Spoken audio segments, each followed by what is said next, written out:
அதிமுகவில் எடப்பாடியை பலகீனப்படுத்தணுங்கிறது அவருக்கு நோக்கம். தன்னோட பலத்தை விஜய்க்கு கொடுத்து எடப்பாடியை பலகீனப்படுத்தக்கூடிய ஒரு அரசியலை செங்கோட்டையன் செய்யலாம். அதிமுகவை ஒருங்கிணைக்கணும், அதாவது அதிமுகவிலிருந்து பிரிந்து சென்றவர்களெல்லாம் ஒருங்கிணைக்கணும், அம்மாவுடைய கனவை நிறைவேற்றணும் அப்படிங்கிற ஒரு கொள்கையோடு தான் செயலாற்றிக்கிட்டு இருந்தார். இப்போ திடீர்னு தாவேக்காவுக்கு போகிறாருன்னா அவருடைய கொள்கைக்கும் அவருடைய செயல்பாட்டுக்கும் நிறைய டீவியேஷன்ஸ் இருக்கிற மாதிரி. செங்கோட்டையன் உள்ள போன பிறகு பிசி ஆனந்தா ஆதவர்ஜுனாவான்னு அது உள்ளுக்குள்ள வந்தா அது செங்கோட்டையனுக்கு அது சிக்கலா தான் இருக்கும். முன்னாள் முதலமைச்சர் செல்வி ஜெயலலிதா இருந்தால் அவங்க எப்படி திமுகவோட உறவு வைத்துக் கொள்ள மாட்டாங்களோ அதே மாதிரி இவரும் முதலமைச்சராக இருந்தவர், அதிமுகவுடைய முதலமைச்சராக இருந்தவர் நேரடியாக திமுக புலி பசித்தா புல்ல தின்னும். ஜெயலலிதாவும் இந்த மாதிரி வாக்கெடுத்தா போய் சேருவாங்க. ஆனா இன்னைக்கு எடப்பாடி பழனிசாமிக்கு வட தமிழகத்தில் திமுக ஒரு காலத்தில் ஸ்ட்ராங்காக இருந்த விழுப்புரம் சிதம்பரம் பகுதிகளில் 36 விழுக்காடு வாக்கெடுத்திருக்கிறார். மு.க. ஸ்டாலினோட பெரிய தலைவராக இருந்தார். எடப்பாடிக்கு அவர் எஸ்டாப்ளிஷ் ஆகி இருக்கக்கூடிய காலகட்டத்தில் சொல்றேன், அவர் விட்டுட்டு போறதுக்கு இல்லை, அவர் தனக்கு லீடர்ஷிப்புக்கு கட்சிக்குள்ள பாதிப்பு வரக்கூடிய எதையும் அலோவ் பண்ண மாட்டார். எல்லா தலைவரும் அப்படித்தாங்க. அவரை மட்டும் குறை சொல்றதுக்கு என்னங்க? தாவேக்கா கட்சியை ஆரம்பிச்ச உடனே ஆளும் கட்சியை எதிர்த்தா அடுத்தபடியா நம்மளும் ஆளுங்கட்சி ஆயிடலாம் அப்படிங்கிற ஒரு நினைப்புல செயல்படுறாங்கன்னு சொல்லி ஒரு சமூக வலைத்தளங்கள்ல ஒரு விமர்சனம் இருக்கு. நீங்க எப்படி பாக்குறீங்க சார்? அந்த மாதிரி அப்படியெல்லாம் ஒரு களம் இல்லை. இன்னைக்கு இஷ்யூ இல்லை. இன்னைக்கு ஒரு ஆப்டிக்ஸ், ஒரு ஷோ கேம், ஒரு காகித புலி அரசியல், கற்பனை அரசியல், ஒரு ஏட்டு சுரக்க அரசியல், இது இப்படித்தான் போயிட்டு இருக்கோம். திமுக காங்கிரஸை தக்க வச்சுக்கொள்ளணும் அப்படிங்கிற ஒரு நினைப்புல ஒரு ப்ரெஷர் கொடுத்து போட வச்சேன்னு நினைக்கிறீங்களா? எந்த பைத்தியக்காரன் சொன்னா மோடி அடிச்ச அடியில ஸ்டாலின் சரண்டர் ஆயிருக்காரு ராகுல் காந்தி. சிவாஜியால திமுக ஓட்டு குறையுங்கிறது எவ்வளவு அபத்தமோ அதே மாதிரி 2011 திமுகவுக்கு எதிராக போய் அணில் மாதிரி உதவ போயிட்டாரு விஜய். அப்ப சிவாஜி சம்பத் மாதிரி எவ்வளவு பெரிய ஒரு பச்சவந்தி விஜய்ங்கிறத ஆதவர்ஜுனாவே ஒப்புதல் வாக்குமூலம் கொடுக்கிறாரு. கவர்மெண்ட் போதைப் பொருள் அதிகரிச்சிருக்குன்னு சொல்லி ஒரு கூட்டணி கட்சியில் உள்ள ஒருத்தரே சொன்னார்னா அது அரசுக்கு ஒரு கெட்ட பேர் இல்லை. நீங்க அரசியல் களம்ங்கிறது இப்படி கன்வென்ஷன்ல தான் போகணும்னு ஒண்ணு கட்டாயம் இல்லை.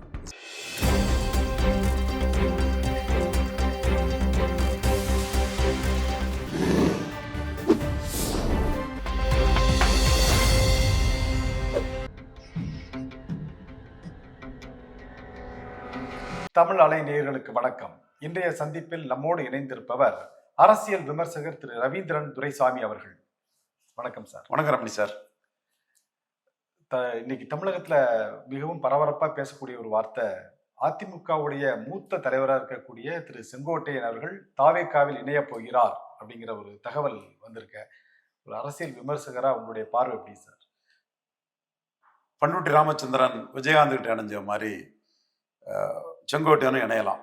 பட் உடனே இணைகிறது லாபம் தருமான்னு எனக்கு தெரியல. அதுக்குள்ள மற்ற ஆப்ஷனையும் பார்த்துக்கிட்டு அதை முடிவு பண்றது ஒரு கரெக்டா இருக்குங்கிறது தான் என்பவரோட பார்வை. அவர் கொங்கு வேளாளர் அந்த ஸ்லாட்ல செந்தில் பாலாஜி வெரி பவர்ஃபுல்லா இருக்கிறார் டிஎம்கேல. மேற்கு மண்டலத்தில் அவர் உள்ளாட்சி தேர்தல் எல்லாம் 5 விழுக்காடு வாக்கு 24ல் அங்க உயர்றதுக்கு காரணம் உள்ளாட்சி தேர்தலில் ஒரு பெரிய ஆர்கனைசராட்டு ஸ்டாலினுக்கு ஒரு பிரதிநிதியாட்டு அவர் கடுமையாக உழைச்சி அந்த மண்டலத்துக்குள்ளே ஸ்டாலின் கலைஞர் தோத்த இடத்துல தான் ஜெயிக்கணும்னு நினைக்கிற ஒரு புள்ளிக்குள்ள அவர் பெருசாக ஒர்க் பண்ணி அவங்க கொஞ்சம் ஸ்ட்ராங் பண்ணி வச்சிருக்கிறாங்க. வெள்ளக்கோயில் சாமிநாதன் காமா ஸ்டாலினோட ஒரு கான்ஃபிடண்டா அவர் இருந்துட்டு இருக்கிறாரு. செய்தி ஒளிபரப்புத்துறை அமைச்சராக அவர் இருக்கிறாரு. முத்துசாமி செங்கோட்டையனுக்கு போட்டியாளராட்டு அங்கே பெரிய ஒரு இடத்துக்குள்ள இருக்கிறாரு. திமுகவுக்குள்ள பெருசா இருக்கிறாரு அவரு. தென் ஒட்டஞ்சத்திரம் சக்கரபாணி அது கொஞ்சம் தள்ளினாலும் கூட அந்த பகுதிக்குள்ளதான், திண்டுக்கல் பக்கம். இப்படி அந்த இடத்துக்குள்ள தனக்கு என்ன ஸ்பேஸ் திமுகவுக்குள்ள கிடைக்குங்கிற ஒரு எண்ண ஓட்டம் அவருக்கு இருக்கலாம். அவர் அதிமுகவில் எடப்பாடியை பலகீனப்படுத்தணுங்கிறது அவருக்கு நோக்கம்.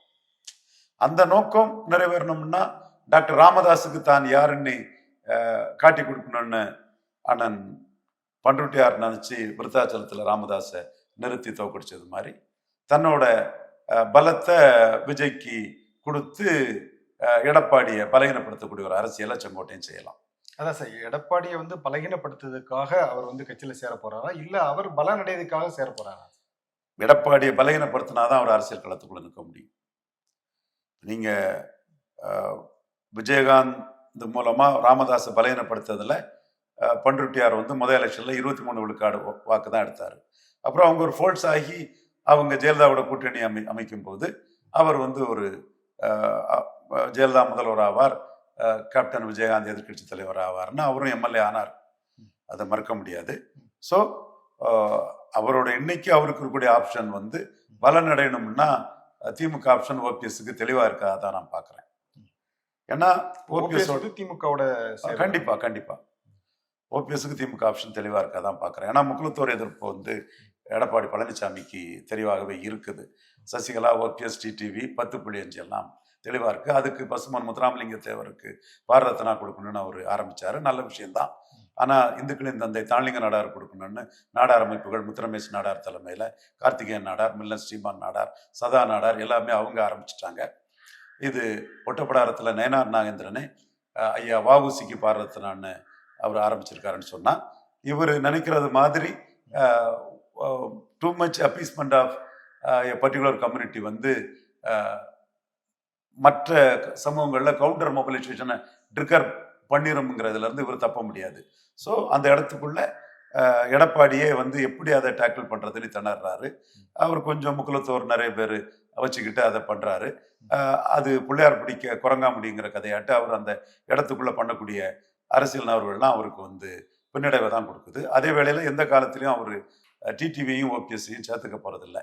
அப்போ ஓபிஎஸ் அதிமுகவுக்குள்ள ஜெயலலிதாவுக்கு விசுவாசியாக இருந்தவர், அதிமுக சென்டிமெண்ட்ல இருந்தவர், திமுகவுக்குள்ள போனா அவரோட சமூக தளம் அதை ஏற்றுக்கும்.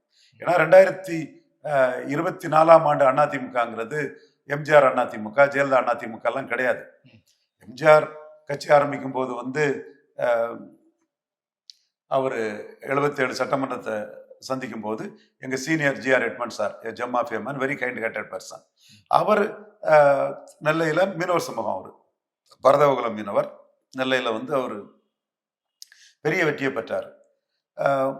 நீங்க ராமநாதபுரத்துல டி ராமசாமி, இங்க சுருளிபுதூர்ல தாமரை கண்ணிலாம் அவங்க எல்லாமே 35-30 விழுக்காடு தான் ஆவரேஜா எடுத்தாரு எம்ஜிஆர். இந்த பகுதிகளில் அவர் வந்து 35 விழுக்காடு வாக்குகள் வர எம்ஜிஆருக்கு போச்சு. மற்ற ஆவரேஜ் வந்து 30 இருந்தது. ஆனா இன்னைக்கு வந்து எடப்பாடி பழனிசாமிக்கு வட தமிழகத்துல திமுக ஒரு காலத்துல ஸ்ட்ராங்கா இருந்த விழுப்புரம், சிதம்பரம் பகுதிகளில் 36 விழுக்காடு வாக்கெடுத்திருக்கிறார். மு.க. ஸ்டாலினோட பெரிய தலைவராக இருந்தார். வன்னியர் பெல்ட்டுக்குள்ள மு.க. ஸ்டாலினோட வன்னியர்கள் மத்தியில மிகப்பெரிய தலைவராக ஐயா எடப்பாடி பழனிசாமி இருக்கிறார். அன்னைக்கு எம்ஜிஆரோட வன்னியர்கள் மத்தியில கலைஞர் தான் பெரிய தலைவராக இருந்தார். நான் தரவுகளோட உண்மையை தான் சொல்றேன். வீரபாண்டி ஆரம்பம், மதுராந்த ஆரம்பம், செஞ்சி ராமச்சந்திரன், முட்டம் கிருஷ்ணமூர்த்தி, நெல்லிக்குப்பம் கிருஷ்ணமூர்த்தி, மயிலாப்பூரம் கிட்டப்பா, பூம்புகார் விஜயபாலன், ஆண்டிமன சிவசுப்பிரமணியம், இப்படி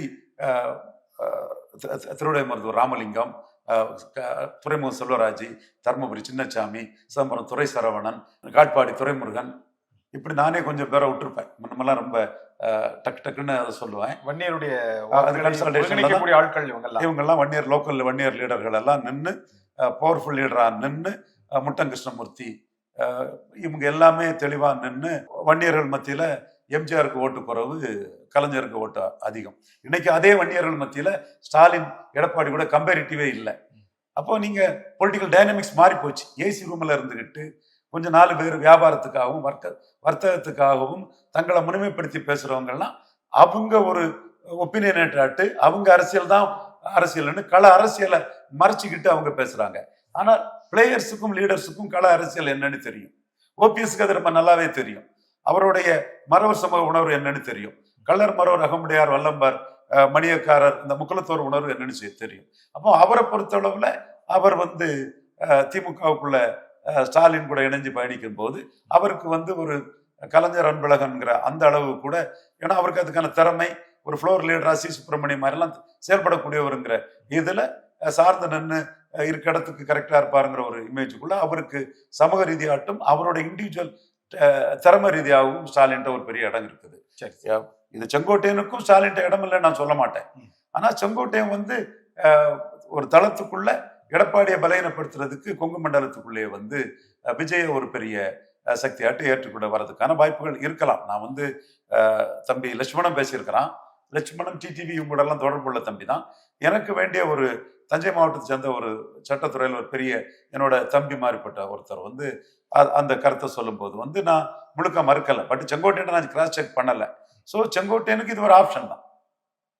அதான் சார், இப்போ செங்கோட்டையன் வந்து கடந்த 2-3 மாதங்களாக என்ன பேசியிருக்காருன்னா, அதிமுகவை ஒருங்கிணைக்கணும், அதாவது அதிமுகவிலிருந்து பிரிந்து சென்றவர்களெல்லாம் ஒருங்கிணைக்கணும், அம்மாவுடைய கனவை நிறைவேற்றணும் அப்படிங்கிற ஒரு கொள்கையோட தான் வந்து செயலாற்றிக்கிட்டு இருந்தார். இப்போ திடீர்னு தாவேக்காவுக்கு போறாருன்னா அவருடைய கொள்கைக்கும் அவருடைய செயல்பாட்டுக்கும் நிறைய டீவியேஷன்ஸ் இருக்கிற மாதிரி. இது நாம் தமிழர் சீமான் பேசிக்கிடுவாரு. அது பேசும்போது யாரா இருந்தாலும் அவர் அந்த கொள்கை முரண்பாடு அவர் பேசிக்குவாரு. நம்ம இதுல செங்கோட்டையனுக்கு பாசிட்டிவா இதுல என்ன இருக்குதுன்னு சொன்னா, விஜய் ஒரு ஆப்ஷனா காட்டி டிலே பண்ணலாம். டக்குனு முடிவு எடுத்துட்டா அதுக்கப்புறம் அவருக்கு அரசியல் பண்ண முடியாதாங்க.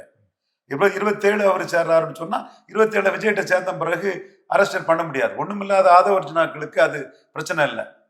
விடுதலை சிறுத்தைகளை 10ஓட 11 இருந்த ஆதவர்ஜனாவுக்கு வந்து விஜய்கிட்ட இருக்கிறது வந்து ஒரு புஷி ஆனந்துக்கு அடுத்த இடங்கிற போது வந்து அங்க பிரச்சனை இல்லை. இங்க வந்து செங்கோட்டையன் உள்ள போன பிறகு புஷி ஆனந்தா ஆதவர்ஜனாவான்னு அது உள்ளுக்குள்ள வந்தா அது செங்கோட்டையனுக்கு வந்து அது சிக்கலா தான் இருக்கும். ஸோ விஜய் ஆப்ஷனா எடுக்கலாம். அது நான் தவறுன்னு சொல்ல வரல. ஒரு க்ரௌட் புல்லிங் கெப்பாசிட்டி உள்ள ஒருத்தரை, அன்டெஸ்டட் நாட் ப்ரூவ்டு தான், பட் ஒரு க்ரௌட் புல்லிங் கெப்பாசிட்டி உள்ளவர் ஒரு ஆப்ஷனா எடுக்கல, தப்பு இல்லை. பட் உங்க பிரியாரிட்டி என்னன்னு முடிவு பண்ணிட்டு நீங்க போறது கரெக்டா இருக்குமே தவிர விஜயே பிரியாரிட்டியா எடுத்து வேற ஆப்ஷன் அவைல் பண்ணாம போறது வந்து செங்கோட்டையனுக்கு லாபத்தை கொடுக்காது. செங்கோட்டையன்ட்ட நான் இது பற்றி இதுவரை பேசல. பட் இந்த வீடியோ வர்றதுக்கு முன்னாடியே என் கருத்து அது பற்றி என்னங்கிறத அண்ணன் உணர்வார் நான் நினைக்கிறேன். சார், நீங்க பேட்டியில முதல்ல முன்னாடி குறிப்பிடும்போது சொன்னீங்க ஓபிஎஸோட ஆப்ஷன் டிஎம்கே தான் இருக்கும் அப்படின்னு. அதிமுகவுடைய, அதாவது முதலமைச்சர் இருந்த செல்வி ஜெயலலிதா அவங்களுக்கு அடுத்தபடியாக ஓபிஎஸ் வந்து 2-3 முறை வந்து அவர் முதலமைச்சராக இருந்துட்டார் அதிமுகவுடைய கட்சியில. அப்படி ஒரு முதலமைச்சராக இருந்த ஒரு கட்சியிலிருந்து நேர எதிரான திமுகவில் போய் அவர் கூட்டணி வைக்கவோ இல்லை அதில் அவரோடு போய் ஜாயின் பண்ணவோ வாய்ப்புகள் இருக்காது. அதிமுக தொண்டர்களே மு.க. ஸ்டாலினை ஏத்துக்கிட்டானே. தொண்டர்கள் ஏத்துக்கிறாங்க சார். இவர் ஏன்னா ஒரு டைரக்ட் காம்படேட்டிவ் லீடர். இவர் எப்படி முன்னாள் முதலமைச்சர் செல்வி ஜெயலலிதா இருந்தா அவங்க எப்படி திமுகவோட உறவு வைத்துக் கொள்ள மாட்டாங்களோ அதே மாதிரி இவரும் முதலமைச்சரா இருந்தவர், அதிமுகவுடைய முதலமைச்சரா இருந்தவர் நேரடியா திமுக புலி பசித்தா புல்ல தின்னும். ஜெயலலிதாவும் இந்த மாதிரி வாக்கெடுத்தா போய் சேருவாங்க. அப்ப ஓபிஎஸ்க்கு வந்து புலி பசிச்சு அவ்வளவுதான், வேற என்ன இருக்கு? நீங்க வந்து ஜெயலலிதா ஏன் சேரல? ஜெயலலிதா இப்படி வாக்கு சதவீதம் குறைஞ்சா போய் சேரதான் செய்வாங்க ஜெயலலிதாவும். நீங்க பிம்பப்படுத்தி பேசுறதுக்கு தான் நான் டக்குனு இந்த பயில சொன்னேன். இப்போ ஓபிஎஸ்க்கு நிலைமை என்ன? 13 விழுக்காடு ஓட்ட காலி பண்ணிட்டாரு. எடப்பாடியே புல் டவுன் பண்ணிட்டாரு. பட் அவருக்கு இமேஜ் என்ன? ஜெயலலிதாக்க விசுவாசி, முக்குலத்தோர் சமுதாயத்துல ஒரு பெரிய உயரத்துல இருந்தவர். இந்த இமேஜை வந்து ஸ்டாலினுக்கு பயன்படுத்தி அவர் ஒரு இடத்தை பெறதான் அவருக்கு அரசியல் சாத்தியமா இருக்குமே தவிர, அல்லது அரசியல் துறவரம் தான் போனோம். என்ன நீங்க practical politics moves and counter moves தான். அப்ப இந்த மூவ் தான் அவருக்கு உகந்தா இருக்குன்னு நான் சொல்றேன். அது நான் சமூக தளத்துக்குள்ள இருந்து பழைய அதிமுகங்கிறதே செத்து போச்சுன்னு தானே சொல்றேன். நீங்க வந்து நான் சொல்றது மேலெழுந்த வாரியா அதிமுக பாக்குறவனுக்கு நான் சொல்றது கிரீக் அண்ட் லெட்டின்ல நான் பேசுற மாதிரி இருக்கும். இன்டெப்தா தெளிவா பேசக்கூடிய ஒரு லீடருக்கு, ஒரு பிளேயருக்கு அது வந்து தெளிவா தெரியும். 2019ஆம் ஆண்டு மக்களவை தேர்தலில் 8000 ஓட்டு எடப்பாடிக்குள்ள எடப்பாடி பழனிசாமிக்கு கம்மி. 2024 மக்களவை தேர்தலில் எடப்பாடி பழனிசாமிக்கு 50,000 ஓட்டு எடப்பாடிக்குள்ள அதிகம். ஏன் சார் இந்த 2 மக்களவை தேர்தலுக்குள்ள இவ்வளவு வித்தியாசம்? 2019ல 30 விழுக்காடு எடுத்த அணி, அது ஒரு எம்பி சீட்டு ஜெயித்தாங்க, 30 விழுக்காடு எடுத்தீங்க. ஆனா 8000 ஓட்டு டவுனு. 24ல 23 விழுக்காடு எடுத்தீங்க, ஒரு எம்பி சீட்டு ஜெயிக்கல, 50,000 ஓட்டு எடப்பாடியில் அதிகம். ஏன்? அங்க 60% வன்னியர் இருக்காங்க. வன்னியர் சமூகம் 10.5 கொடுத்தாரு. வன்னியரின் பெருந்தலைவர்னு எடப்பாடிக்கு ஓட்டு போடுறாரு. எம்ஜிஆர், ஜெயலலிதா, ரெட்டலின்னு பேசக்கூடிய அத்தனை பேர்களுக்கும் நான் சொல்றேன். இப்ப சைத துரைசாமி அண்ணன் எம்ஜிஆர் அவர் ஒரு வந்தாரு, அதை நான் மறுக்க வரல. அண்ணன் விசுவாசமா பண்ணாரு. கேசி பழனிசாமி எல்லாம் இருக்கிறாங்க. பட் யதார்த்த களத்துக்குள்ள 2019 அதே எம்ஜிஆர் தான், அதே ரெட்டால தான், அதே ஜெயலலிதா தான். 2024லயும் அதே பார்லிமெண்ட் எலெக்ஷன் தான், அதே எம்ஜிஆர் தான், ரெட்டால தான், அதே ஜெயலலிதா தான். ஏன் 50,000 ஓட்டு அதுவும் செல்வ கணபதி போன்ற ஒரு பவர்ஃபுல் ஆர்கனைசரை மீறி எடப்பாடி கிடைக்குது? அது 10.5 வன்னியர் கட்சியாட்டு ஆயிட்டு. அதுவே தான் சார் அவருக்கு எதிராகவும் திரும்பிச்சு அந்த 10.5%. நான் வந்து இப்ப நீங்க கேட்டது ஓபிஎஸ்க்கு முடிவுக்காக கேட்டேன்.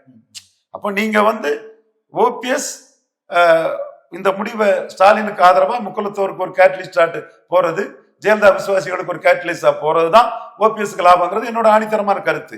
எந்த அளவுக்கு இந்த அரசியல் பயன் இருக்குதுன்னா, ஜெயலலிதா உயிரோடு இருக்கும்போது 1.1 விழுக்காடு எடுத்த என்னோட தம்பி நாம் தமிழர் ஒருங்கிணைப்பாளர் என் சகோதரன் சீமான் இன்னைக்கு வந்து தெள்ள தெளிவா ஸ்ட்ராங்கா ஒரு அரசியல் அங்க பேசுறாரு. சசிகலா, தினகரன், ஓபிஎஸ் 10.5 இதுலெல்லாம் முக்குலத்தோர் எடப்பாடிக்கு எதிராக போனதுனால பசுமன் தேவரையாவுக்கு பாரதத்தினா கேட்கிறாரு. 4.5 வருஷம் இருந்த போது எங்க பண்ணாருன்னு அதே அரசியலை களத்தை பார்த்துக்கிட்டு சீமான் எடுத்து அடிக்கிறாருன்னா முக்குலத்தோர் எடப்பாடிக்கு எதிராக திருப்புறதுக்கு அவர் தன்னோட அரசியல் களத்தை பண்றாரு. அப்போ முக்குலத்தோர் ஓட்டுங்கிறது ஸ்டாலினுக்கு முக்கியமானது ஒண்ணுதான். அப்போ ஓபிஎஸ்க்கு இருக்கக்கூடிய யூஎஸ்பியை தானே அவரு அரசியல் ரீதியா பயன்படுத்த முடியும். எம்ஜிஆர் ஜெயலலிதா ரெட்டலை இப்ப எப்படி பயன்படுத்த முடியும்? 4 பேர் ஊடகத்துல துறைக்காரனா மாதிரி பேசிட்டாங்கன்னா அது களத்துக்குள்ள இல்லாத ஒண்ண வந்து நீங்க எப்படி அத நீங்க அரசியல் ரீதியா பயன்படுத்த முடியும்? சோ என்ன பொறுத்தவரை ஓபிஎஸ் வந்து ஸ்டாலின் தலைமை ஏற்கிறதுல அவருக்கு பலன் அளிக்கும், ஸ்டாலினுக்கும் பலன் அளிக்கும். வின் பொசிஷன் 2 இருக்குங்கிறது நான் ஆணித்தரமா என் கருத்தை சொல்றேன். கடந்த 2 தினங்களுக்கு முன்பு கூட ஒரு மீட்டிங்ல ஓபிஎஸ் அவர்கள் பேசும்போது அதிமுக தொண்டர் மீட்பு குழு அப்படிங்கிறத வந்து கழகமா மாத்தி நாங்கள் செயல்படுவோம், டிசம்பர் 15ஆம் தேதிக்கு பிறகு எங்களுடைய அரசியல் வந்து தீவிரமா இருக்கும் அப்படின்னு சொல்லியிருக்கிறாரு. அதை எப்படி பாக்குறீங்க?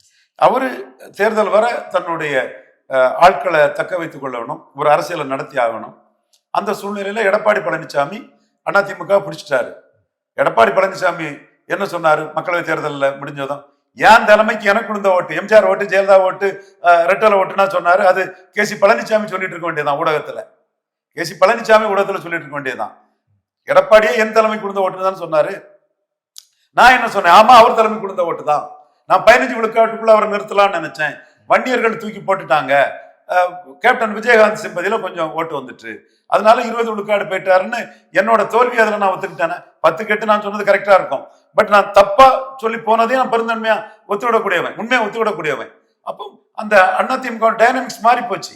ஜெயலலிதா 96ல 28 விழுக்காடு வாக்கெடுக்கும் போது ஒரு பகுதியில குறைவு, ஒரு பகுதியில கூடுதல் இருந்ததா? அப்போ முக்குலத்தோர் ஜெயலலிதா ஏத்துக்கிட மாட்டாங்க எடப்பாடிங்கிறதையும், வண்டியர்கள் எடப்பாடியை கொண்டாடுறாங்கிறதையும் தெளிவாயிடுச்சு. சார், செங்கோட்டையன் வந்து தாவேக்காக்க போறாரு. அதே மாதிரி ஓபிஎஸ் வந்து திமுகவில் வந்து ஒரு குழுவாவோ இல்லை வந்து அவருடைய கட்சியவோ சேர்க்க போறாரு அப்படிங்கிற மாதிரிலாம் ஒரு டாக் போயிட்டு இருக்கு. இப்போ அதிமுக வந்து பலவீனப்பட்டதுனால இந்த மாதிரி கட்சியில் இருக்கக்கூடிய முக்கிய நிர்வாகிகள் தாவேக்காவுக்கும் திமுகவுக்கும் போறதுக்கான வாய்ப்புகள் இருக்கா சார்? அதிமுக எடப்பாடி கட்சிங்க. அன்னைக்கு ஜெயலலிதா கட்சியா மாறிட்டு, ஏன்னா ஜெயலலிதா அன்னைக்கு ஜே பிலிம் சிட்டி தான் வச்சாங்க. ஜெயலலிதா இருக்கக்கூடிய மேடையில யாராவது எம்ஜிஆருக்கு போல பாடியிருக்காங்களா? இல்ல. ஜெயலலிதா பாடுவாங்க. அது பிறகு கேப்டன் விஜயகாந்த் கருப்பு எம்ஜிஆர் வந்த முறை தான் ஜெயலலிதா 1000 ஸ்டில் எல்லாம் பெருசா போட்டு, ஒளி விளக்கு ஸ்டில் எல்லாம் பெருசா போட்டு, படகொடி ஸ்டில் எல்லாம் பெருசா போட்டு, 8 கால போஸ்ட் அடிச்சு, எம்ஜிஆர் படமே அதுல 2 காலம் நிற்க, ஜெயலலிதா படம் சிறுசா, இதெல்லாம் துக்குளக்குள்ளே ஜெயலலிதாவை கமாண்ட் பண்ணக்கூடிய அளவுக்கு ஒரு சிச்சுவேஷன் அன்னைக்கு வந்தது. பயந்துட்டாங்க ஜெயலலிதா அம்மையார். இப்போ வந்து பிரைம் மினிஸ்டர் கேண்டிடேட் இல்லாம 20 விழுக்காடு ஓட்டு எடுத்துட்டேன். அந்த 23 சேர்த்து தான் அவர் சொன்னாரு. தேமுதிகவோட ஓட்டு, முபாரக்கு, புதிய தமிழகம் எடுத்துட்டது. ஏன் ஓட்டுன்னு அவரு நிற்கிறாரு. அப்போ அவர் அதுல தன்னை ஒற்றை தலைமையா நிரூபிச்ச பிறகு ஹெட்ரோஜினியஸா என்டிட்டியா இருக்கக்கூடிய ஒவ்வொருத்தரையும் வந்து தனித்தனியா விட்டு அவரு காலி பண்ணிடுவார். இந்த இடத்துக்குள்ளதான் ரெட்டை தலைமைங்கிறத கோட்டை விட்ட வேலுமணி, தங்கமணி, ஜெயக்குமார், சிவி சண்முகம், கேபி முனுசாமி அவர் ஸ்கெட்ச் போட்டு கொடுத்திருப்பாரு. இவங்க எல்லாம் வந்து இன்னைக்கு குத்துதே குடையுதுன்னு சொன்னா எடப்பாடி தான் single person party, homogeneous entity, ஒற்றை தலைமை தான். அந்த ஓட்டு அவருக்கு தான். நம்ம எடப்பாடியை புல் டவுன் பண்ண நினைக்கிறோம். But we must accept the reality. So அப்படி இருக்கும்போது அவர் கட்சியான பிறகு நாளைக்கு அவரை கமத்தி போட வாய்ப்புள்ள ஒருத்தரை சேர்த்துக்கிட்டு, ரெட்டையில எம்ஜிஆர் ஜெயலலிதான்னு இன்னொருத்தரை சேர்த்து வச்சுக்கிட்டு அதை காட்டிக்கிட்டு பிடிச்சதை இழந்துட்டு போய் ஏமாளியானுக்கு எப்படி எடப்பாடி விரும்புவார். சோ எடப்பாடி காம்ப்ரமைஸுக்கு ஒத்துக்கிடவே மாட்டார். நான் அதை திரும்ப சொல்லிட்டு இருக்கிறேன். நான் அவருக்கு ஆதரவா என்னோட கருத்துக்களை சொல்லி கவுண்டர் பண்ணுவாரு. எதிர் எடப்பாடியாரு எலெக்ஷன் சொல்லி கலைஞர் புரட்சி தலைவர் மாதிரி தலைவராக விரும்புவாருன்னு சொல்லி அன்னைக்கு சசிகலா அம்மையாருக்கு எதிராக இவர் தான் ஆயுதம்னு பேசின அந்த காலகட்டத்திலும் சொல்றேன். இன்னைக்கு அவர் எஸ்டாப்ளிஷ் ஆகி இருக்கக்கூடிய காலகட்டத்திலும் சொல்றேன். அவர் விட்டுட்டு போறதுக்கு இல்லை, அவரு தனக்கு லீடர்ஷிப்புக்கு கட்சிக்குள்ள பாதிப்பு வரக்கூடிய எதையும் அலோவ் பண்ண மாட்டார். எல்லா தலைவரும் அப்படித்தாங்க. அவரை இதுல அவரை மட்டும் குறை சொல்றதுக்கு என்னங்க இருக்கு? சரி சார், இப்போ கடந்த 2 தினங்களுக்கு முன்பு தாவேக்காவுடைய மாநாடு மீட்டிங் வந்து காஞ்சிபுரத்தில் நடந்துச்சு. அப்போ தாவேக்காவுடைய தலைவர் விஜய் வந்து பேசுறாரு, நான் இன்னும் ஆரம்பிக்கவே இல்லை, இனிமேதான் இருக்கு பாருங்க உங்களுக்கு அப்படின்னு சொல்லி திமுகவுக்கு நேரடியா ஒரு மிரட்டல் விடுற தொழில பேசுறாரு. 31 ஆரம்பிப்பாரா, எப்போ ஆரம்பிப்பாருன்னு தெரியலையே. 2031 ஆரம்பிப்பாரா, 26 ஆரம்பிப்பாருன்னு தெரியல. ஏன்னா அவர் கட்சி ஆரம்பிச்சுட்டு லெட்டர் பேடா இருந்தார். இருக்கக்கூட அது தப்பா வழி நடத்திட்டாங்க. கட்சி ஆரம்பிச்சுட்டு லெட்டர் பேடா இருந்தாலே சீரியஸ் பிளேயர் இல்லைன்னு அர்த்தம். கட்சி ஆரம்பிச்சு இடைத்தேர்தலில் நிற்காம இருந்தார், அதுவும் காமெடி பிளேயர்னு அர்த்தம். அப்படி இருக்கக்கூடாது, தப்பான ஆலோசனை. நான் ரெண்டையும் அவர்கிட்ட தவறுன்னு சொன்னேன். இப்படித்தான் சீமான் வந்து கமலஹாசனை மிஞ்சினார். கமலஹாசன் 214 போட முடியாம சரத்குமாருக்கு 40, மற்றவங்களுக்கு 40லாம் ஒரு சீரியஸ் பிளேயரா இல்லாம இருந்தார். தினகரன் விக்கிரவாண்டி நாங்குநேரி வெள்ளூர்ல கண்டஸ்ட் பண்ணாம இருந்தார். கண்டஸ்ட் பண்ணா தினகரன் நாங்குநேரில் 10 விழுக்காடு ஓட்டு வந்திருப்பாரு. கமலஹாசன் கண்டஸ்ட் பண்ணா வெள்ளூர்ல 5 விழுக்காடு ஓட்டு தாராளமா வந்திருப்பாரு. அப்ப இவங்கெல்லாம் கண்டஸ்ட் பண்ணாம இருந்து சீரியஸ் பிளேயரா இல்லாம இருந்து சீமானை வளர்த்து விட்டாங்க. சீமானை வளர்த்து விட்டதே பிஜேபி தான். ஆர்கே நகர்ல சீரியஸா கண்டஸ்ட் பண்ணாம நோட்டா கீழே போய் தமிழ் தேசியத்தை வளர்த்து விட்டாங்க. 1 விழுக்காட்டுல தான் சீமான் அன்னைக்கு இருந்தாரு. அதே மாதிரி ஈரோடு கிழக்குல களத்தை விட்டு போன கோளை நாய்களான்னு சீமான் திட்டக்கூடிய அளவுக்கு யாரெல்லாம் திட்டுறாரு? எடப்பாடியை திட்டுறாரு, என்டிஏ திட்டுறாரு. அண்ணாமலை அவருக்கு தம்பியை திட்ட மாட்டாரு, மொத்த என்டிஏ தான் திட்டுறாரு. இது விஜயை திட்டுறாரு. அப்ப உங்களுக்கு களத்துக்குள்ள ஆரம்பிக்காம இருந்து களத்துக்குள்ளக்கூடிய சீமான கமலஹாசன் ஏத்தி விட்ட மாதிரி நீங்க களத்துக்குள்ள ஏத்தி விட்டுருக்கீங்க. அதை மறந்துகிட்டு நீங்க ஸ்டாலின் உங்களை பொசிஷன் பண்ணுனா, அது பிரசாந்த் கிஷோர் வந்து எண்ணி பொசிஷன் பண்ணாரு. கடைசி அவருக்கு என்ன கிடைச்சது? என்டிஏக்கு எதிராக காங்கிரஸுக்கு ஓட்டு போட்டு அப்பர் காஸ்ட் ஓட்டு கிடைச்சது. தேஜஸ்வி யாதவ ஒத்துக்கிடாம காங்கிரஸுக்கு ஓட்டு போட்ட பிராமின், பூமிகார், கயஸ்து, தென் ராஜ்புட்டு, இந்த காஸ்ட் ஓட்டை கிடைச்சி 3% ஓட்டு எடுத்தாரு. எடுத்த ஓட்டுக்கு 29 அவருக்கு பலன் உண்டு. ஒரு 4 எம்பி தேஜஸ்வி யாதவ் கொடுப்பாரு. ஒரு பிராமினுக்கு ஒரு எம்பி, ஒரு பூமிகாருக்கு ஒரு எம்பி, ஒரு ராஜ்புட்டுக்கு ஒரு எம்பி, ஒரு ஹயஸ்துக்கு ஒரு எம்பி. 4 எம்பி பார்சல் தான். அதுக்குள்ள ஓட்டை காண்டிட்டாரு. களத்துக்குள்ள நிற்பாருனா எந்த ஒரு ப்ரூவ் பண்ண ஓட்டும் மோசமா போகாது. கமலஹாசன் ப்ரூவ் பண்ணாரு, ராஜ்யசபா வாங்கிட்டாரு.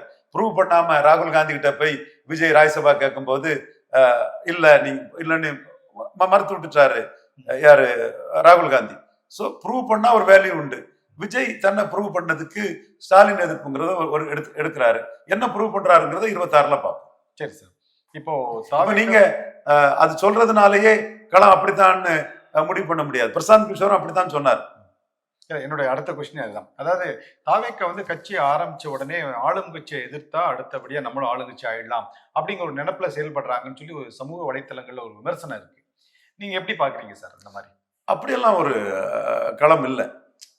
இதெல்லாம் பொய்யா கட்டமைக்கப்படக்கூடிய ஒரு பிம்பம். அதான் சோசியல் சமூக விஷயங்களை பேசாம நீங்க நேரடியாக ஆளுங்கட்சியை எதிர்த்துட்டா ஆளுங்கட்சிக்கு இல்ல, இதுல எல்லாமே ஓட்டா மாறிடும். இது வந்து பப்ளிசிட்டி கொடுக்கும், பத்திரிகைகளை கொடுப்பாங்க, ஏசி ரூம்ல இருக்கக்கூடிய அனலிஸ்ட் இது பண்ணுவாங்க. நீங்க பிராண்டிங் மாஸ்டர்ஸ் ஆட்களை வச்சு டிவிகே வர்சஸ் டிஎம்கே எல்லாம் இது பண்ணலாம். மொத்தமா இதெல்லாம் சீமானுக்கு தான் ஒரு லாபத்தை கொடுக்கும். சீமான் இப்போ வந்து என்ன பண்றாங்க, எல்லாருமே இலவசத்துக்கு போயிட்டாங்க. இலவசத்தோட லாபம் ஸ்டாலின் தான் கிடைக்கும். ஆட்சி அதிகாரத்தில் இருக்கவங்க தான் அது கிடைக்கும். அது இலவசத்தோட லாபம் வந்து 5% எடப்பாடிக்கு தான் 2021 கிடைச்சு, 16ல ஜெயலலிதாவுக்கு தான் கிடைச்சது. ஸோ இலவசத்துக்குள்ள லாபம் என்ன பெர்சன்டேஜ்? இலவசம் மட்டுமே வெற்றிக்கு போதாது, இலவசத்துக்குன்னு ஒரு 5% ஓட்டு இருக்குது. அது இந்த முறை ஸ்டாலினுக்கு தான் கிடைக்கும். பட் நீங்க அது ஸ்டாலினுக்கு கிடைக்குதேங்கிற ஒரு எண்ண ஓட்டத்துல நீங்க காரு கொடுப்போம், வீடு கொடுப்போம், பைக்கு கொடுப்போம்.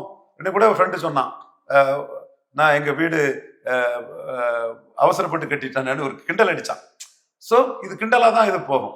சோ இந்த இடத்துக்குள்ள சீமானுக்கு ஒரு வேல்யூ வந்துடும். அப்போ ப்ரோ இலவசம்னு இலவசத்தை சொந்தம் கொண்டாடுறவங்கலாம் ஸ்டாலின் தான் அது ஜாஸ்தி போகும். எடப்பாடி, விஜய் எடப்பாடியை தாண்ட நிற்கிறாரு. சீமான் இலவச நாட்டுக்கு கேடு, என் மக்களை பிச்சைக்காரன் ஆக்கிட்டிய, அன்னைக்கு ரூபாய்க்கு 3 படி என்ன, அப்புறம் 1 ரூபாய்க்கு 2 என்ன 1 என்ன இலவசம் என்ன, என் மக்கள் வளர்ச்சிங்கிறது கீழே தள்ளிட்டியடா திராவிட பாவிகளான்னு திராவிடத்தை அடிக்கிறாரு. விஜயும் ஒரு திராவிட இலவசத்தோட போறாரு. பெரியார் மண்ணுன்னு இவரு ஸ்டாலின் சொல்றாரு, எடப்பாடி சொல்றாரு, விஜயன் சொல்றாரு. பெரியாரே மண்ணுன்னு சீமான் சொல்றாரு. பிராண்டி விஸ்கி வேணும்னு ஸ்டாலின் சொல்றாரு, எடப்பாடி சொல்றாரு, விஜய் சொல்றாரு. பசும்பால் தென்னம்பால் கள் நல்ல உணவுன்னு இயற்கை உணவுன்னு சீமான் சொல்றாரு.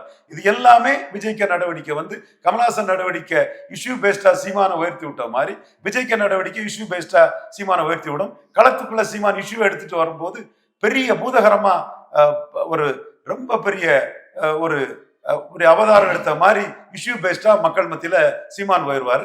இன்னைக்கு இஷ்யூ இல்லை, இன்னைக்கு ஒரு பெரிய ஆப்டிக்ஸ், ஒரு ஷோ கேம், ஒரு ஒரு காகிதப்புள்ளி அரசியல், கற்பனை அரசியல், ஒரு ஏட்டு சுரக்க அரசியல், இது இப்படித்தான் போயிட்டு இருக்கும். அது நிஜ அரசியலா வரும்போது ஆஸ்பிரேஷனல் ஓட்ஸ் வந்து உண்மையிலே மாறுபட்டு நிற்கக்கூடிய சீமானுக்கு போகும். நான் ஒரு 3 இஷ்யூ தான் சீமான் இதுல மாறுபட்டு இருக்கிறாருன்னு சொன்னேன். இன்னொரு முக்கியமான இஷ்யூ பறையர் தேவேந்திர குல வேளாளர் சமூகம் தொடர்பான இஷ்யூ.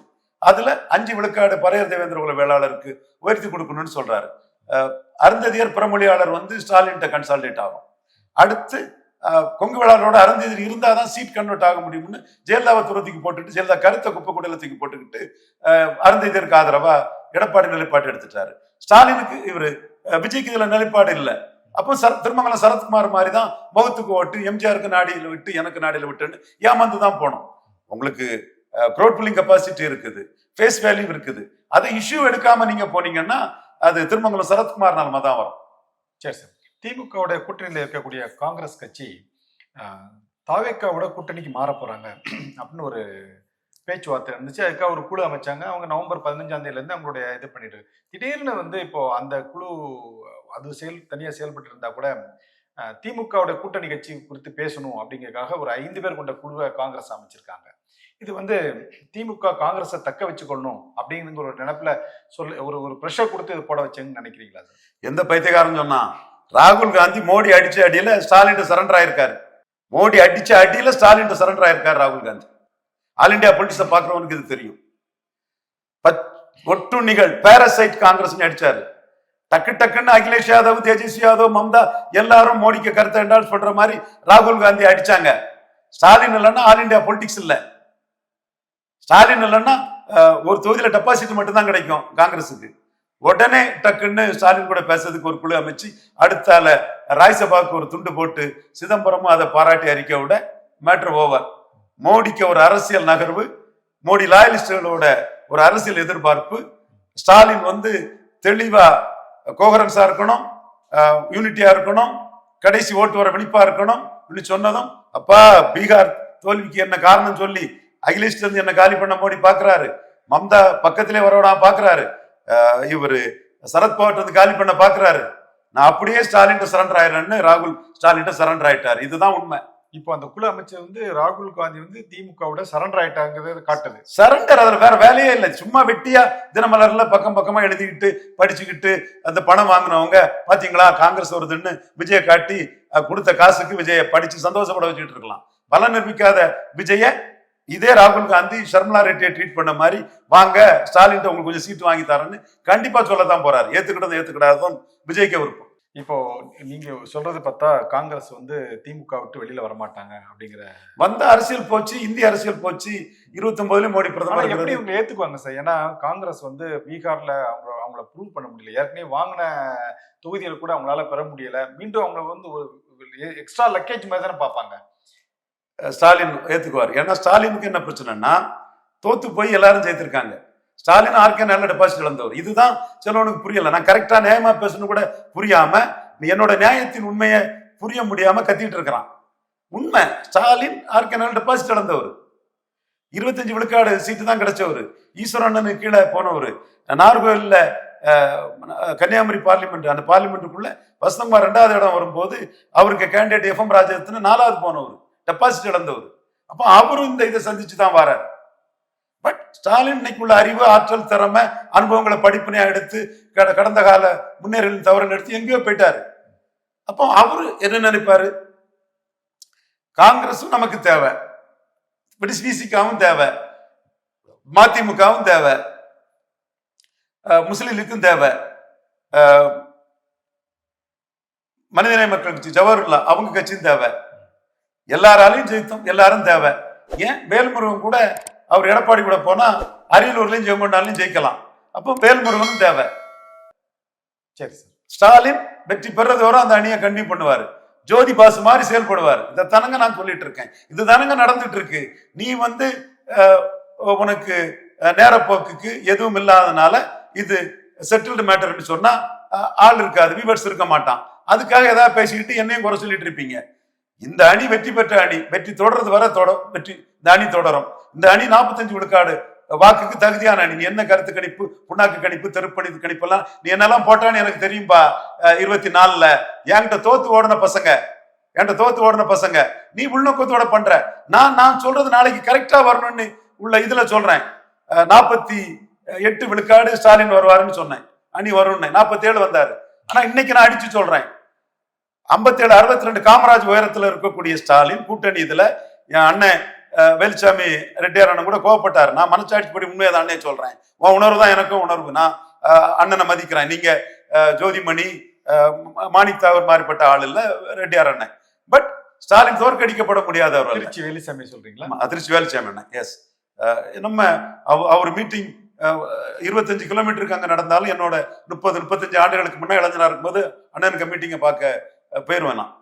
ஸோ அந்த உயரத்துல இன்னைக்கு ஸ்டாலின் இருக்கிறாரு. காமராஜ் கட்சியை பிடிச்சிருந்த உயரத்துல ஒரு கூட்டணி பலத்துல ஜோதி பாசு மாதிரி ஸ்டாலின் இருக்காரு. இது 100க்கு 100 உண்மை.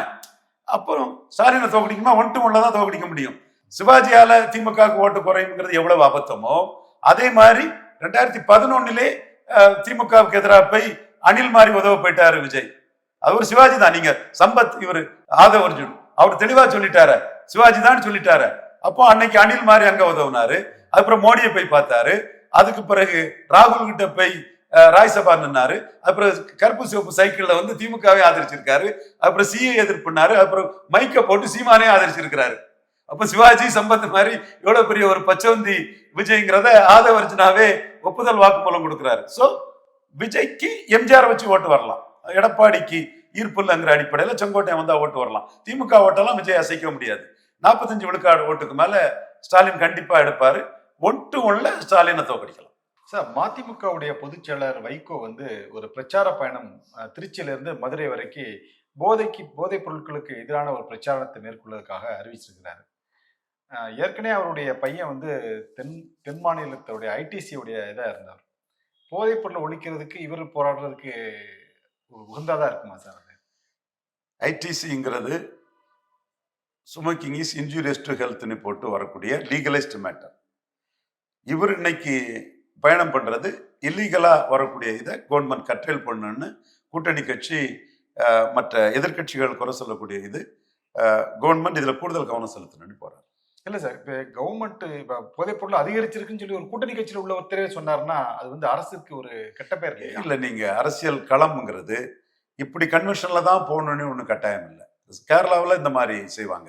ஸோ அந்த மாதிரிப்பட்ட ஒரு முதிர்ந்த ஜனநாயகம் மாட்டு இது வரதா எடுத்துக்கலாம்.